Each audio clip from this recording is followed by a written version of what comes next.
So there you had a bipartisan message from the United States. Next, we have a spotlight series on standing up for freedom with a special angle, Women, Life, Freedom, which is, of course, the slogan of the ongoing uprising in Iran. I'd now like to introduce Kimber Shearer, who is the Executive Vice President of the International Republican Institute, to say a few words about our next guest.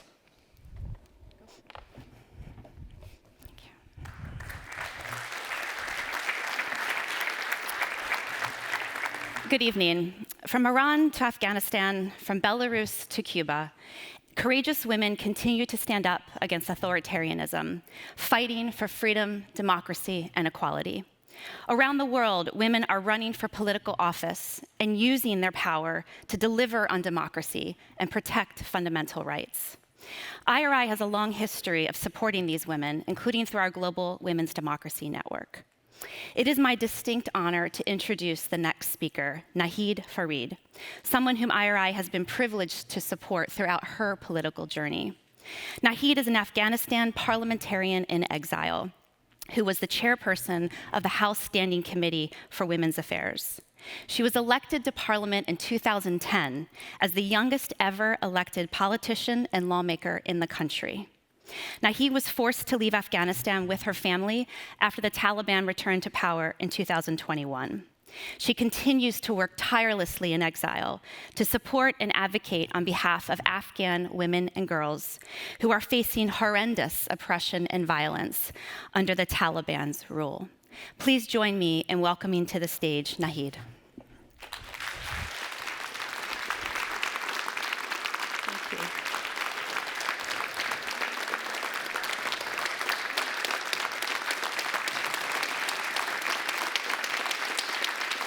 Thank you so much.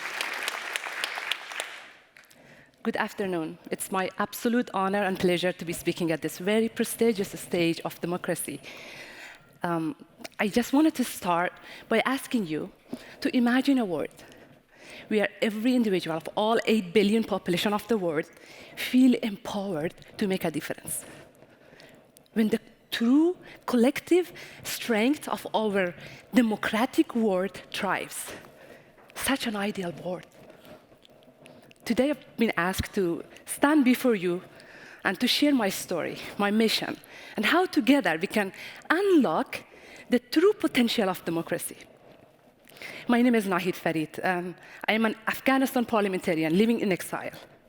And for as long as I can remember, I've been deeply committed in building a society that values human rights, that values justice, equality, active participation of citizens.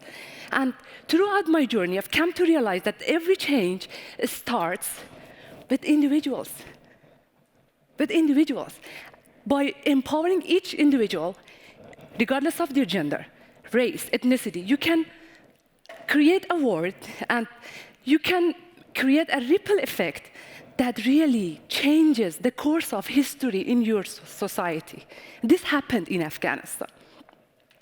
In 2021, women of the world achieved a very significant milestone in attaining the highest level positions of power and political power worldwide.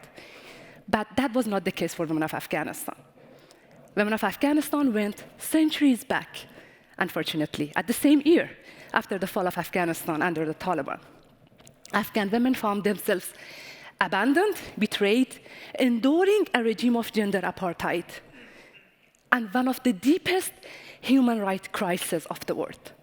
Today, Afghanistan remains the only country in the whole planet Earth that denies women and girls their very basic rights.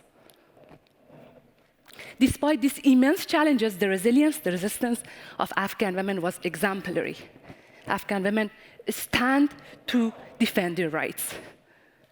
They take their demand to the streets, they resist domestically at home, and at the same time, they resist economically, in some cases by selling their kidneys to save their children.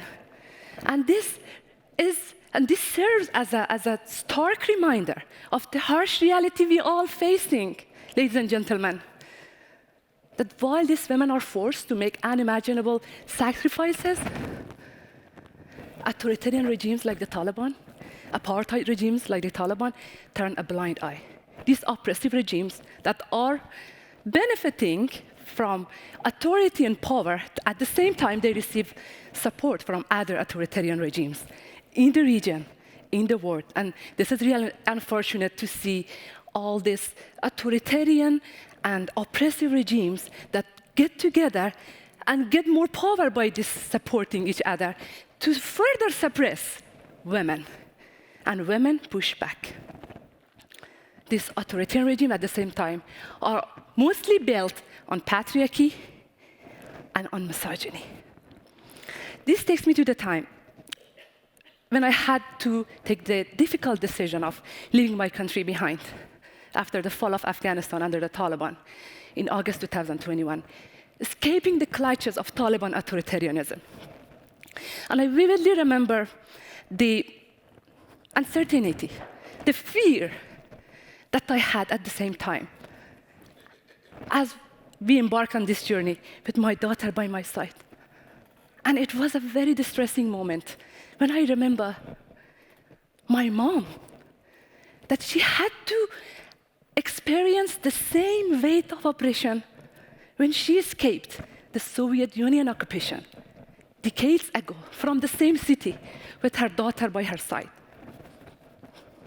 The repetition of the history symbolizes the resilience and at the same time strength that runs through the veins of generations in Afghanistan and in the world to stand against oppression. Our story is not unique, but it serves as a powerful indicator and reminder of countless mothers and daughters who had to leave their country, who had to embark on similar journeys to seek freedom, to escape from oppression, to escape from authoritarianism. In a world that we witness backsliding of democracies from Afghanistan to Burma to across Central America, I think it's imperative for all stakeholders of democracies to get together, to get united, to defend their values. We must strongly believe in our common push for a more equitable and more democratic world, where that countless mothers and daughters do not have to leave their hometown to seek freedom. And I think Afghanistan women and women of Iran, so many other women that we have that are at forefront of defending their rights, are in literal fight for their lives, not just their rights, for their lives. If we care about the health and vibrancy, and if we care about the well-being of our democracies in our home country, we must equally care about the level of sacrifices these women are facing on a daily basis. Afghanistan case indicates and symbolizes a global reminder of the fact that what happened in Afghanistan can occur anywhere in the world. That a group of terrorists can overthrow a democratically elected government and erase the hard-won gains and achievements of the whole society in a matter of hours. And I think this highlights the need for urgent and immediate action of anyone who cares about democracy. There are several ways you can help people of Afghanistan. There are several ways. You can help newly arrived immigrants, families from Afghanistan in your hometown, which is very important. You can help an online education system that helps homeschooling, scholarships for girls. That is also important. But if you are a believer in democracy, you must get engaged with your policymakers and ask them to strongly oppose the gender apartheid regime of the Taliban in international level. The regime that terrorizing minorities, the regime that erasing women from the face of the earth. That's how you can help the people of Afghanistan reclaim their hijacked freedom. Ladies and gentlemen, as individual of that 8 billion population of the world, you have the ability to raise your voice, to make a significant difference in the life of millions that need you at this time of need, at the greatest time of their need. And you have this ability to help women of Afghanistan, the voiceless women of Afghanistan, and people of Afghanistan, to help them against authoritarianism, against misogyny, against injustice, against inequality. And I can go on and on and on. Remember, democracy isn't just a system. It's a symphony of voices, harmonizing the dreams of millions. If you join me, we can compose the strongest melody of change that will change the course of history, that will let the world know that we cannot tolerate injustice. Democracy and the strength of democracy isn't within the walls of your system or within the walls of your democratic institutions. No, it's not there. It's at the heart of every human being who is strong enough to say no, and who is strong enough to resist and oppose against inequality. You can be that heart, and you can be that change. Thank you.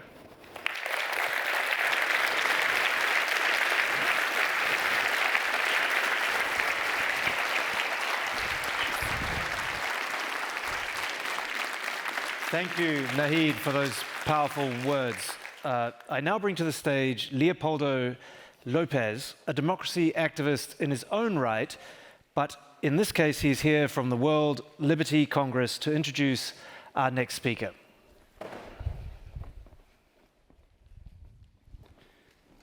Thank you.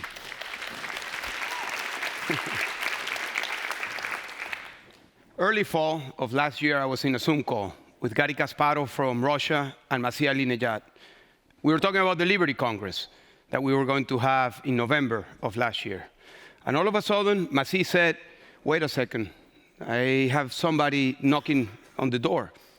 I was not expecting anybody to come to my house. And then she decided not to go down and open the door. Later, we knew that the person knocking at her door was a person with an AK-47 in her house in Brooklyn. Later, we learned that that person was part of a plot to assassinate Masih Alinejad. This was the second attempt to her life in less than a year. The year before, the FBI uncovered a plot that was to hijack Masih from Brooklyn, take her to my home country in Venezuela, and from Venezuela back to Iran. Why is Masih Alinejad so dangerous for the regime in Iran? She's so dangerous because she's Masih Alinejad, and she is a firehouse for freedom. She is a woman like very few that I've met in my life. She speaks for freedom, she speaks for dignity, and she speaks for democracy. For 8 years, she's been talking about the hijab, not against it, but about the right for women to choose if they wear the hijab or not wear the hijab. Today, Masih Alinejad goes from one place to another, from one safe house to another. She has to be under the protection of the FBI. She was taken from the Davos conference in a helicopter because there was another attempt to her life. She's a very dangerous voice. But if you meet her, Masih is just a woman talking about freedom, talking about women, and talking about women's rights. And she will never shut down. She will never stop talking about freedom, dignity, and democracy. It's a great honor for me to introduce you today to a co-founder of the Liberty Congress, Masih Alinejad.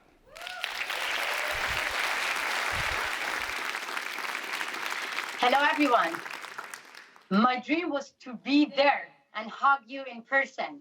Thank you so much, Leopoldo, for such a great introduction. Yes, I would love to come to Venezuela, but of course, not in that way that the Islamic Republic tried to kidnap me, grab me to speedboats, and from there to Venezuela, from Venezuela to Iran, and then execute me.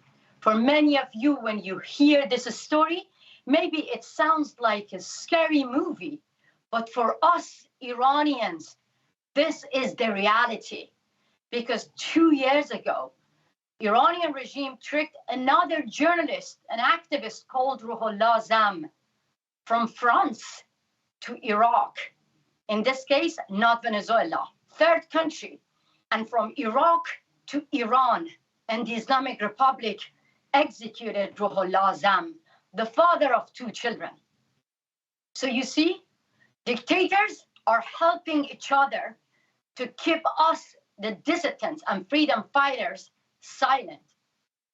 For that, I am here to actually tell you that the time has come that we, freedom fighters, we who care about democracy, dignity, and freedom, we must be united as well. I am coming from Iran, a country where being a free woman is a crime. Right now that I'm talking to you, more than 20,000 people are in prison right after the brutal death of Mahsa Amini, 20-year-old girl, in the hand of morality police. A revolution took place in my country. And for that, Iranian regime killed more than 600 innocent protesters. 50 innocent protesters are in the death row. Believe it or not, but Iranian regime executed men for the crime of supporting their sisters. Recently, the number of executions increased. But how ironic! Recently, the United Nations appointed the Islamic Republic to take the leadership of Human Rights Council. Yes, you're hearing me right. The United Nations now have a seat for Islamic Republic to monitor human rights globally. The seat which belonged to Russia, the fascist regime of Putin, a few months ago. It seems that United Nations is really good to make the dictators united. Today, this decision by United Nations is a slap in the face of not only Iranian women who got raped in prison. It's not just a slap in the face of many mothers whose beloved one got killed.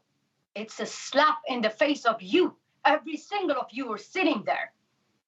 Yes, you care about democracy, but here at the United Nations, in the West, we are going to lose the battle to autocracy, to dictators. Today that I'm talking to you, I'm very honored to say that 12 members of World Liberty Congress are sitting alongside you. I am honored to share the stage with many distinguished leaders across the globe, including President Zelensky, who is actually in the front line fighting for democracy. President Zelensky is not just fighting against Putin for the people of Ukraine. He is actually trying to protect the rest of the world from democracy. And we are sharing the same goal. We are fighting the same battle. Because right now that I'm talking to you, Khamenei is helping Putin, sending drones to Putin to kill innocent Ukrainians. So you see, we, the people of Iran, are not just fighting for ourselves. We are trying to fight for the rest of the world, like people of Venezuela, like people of Ukraine, like people of Russia, people of Syria, people of Iraq, Zimbabwe, Nicaragua, all autocracy and dictatorship. That people, dissidents like me, surviving assassination plot, kidnapping plot, our family members are hostage in the hands of dictators. We are trying to protect democracy. But believe me, we're not going to win this battle on our own if the leaders of democratic countries keep silent and is still trying to get deal with our dictators. I am sure that alongside all freedom fighters across autocracy and dictatorship, we will get rid of dictators. But the history will judge all the leaders who could shake the hand of freedom fighters, but they decided to shake the hand of all those dictators. Let me tell you something. In my country, women are being blinded. They lost their eyes. but they have a famous expression. They say that dictators can take our eyes, our bodies, our lives, but not our hope. We are here to end the gender apartheid regime. I want to call on the leaders of democratic countries. I want to call on every single of you. Help the women of Iran to end gender apartheid. A regime that do not allow women to go to a stadium. A regime that kill and rape women for just simply showing their hair. A regime that does not allow women to sing, to travel abroad, to ride a bicycle, to get a passport without getting permission from their husband or their father. If you don't call it the gender apartheid, then what do you call it? Imagine it was not women of Iran. Imagine it was not women of Afghanistan being kicked out from school. If it was women of your country, Sweden, France, United Kingdom, United States, if women of the West was kicked out from everywhere just because of being women, what would have been the reaction of the rest of the world? Then what is different between women of Iran, women of Afghanistan, and women across the Western countries? The time has come to initiate Women's March for women of Iran and Afghanistan. Thank you so much for listening to me.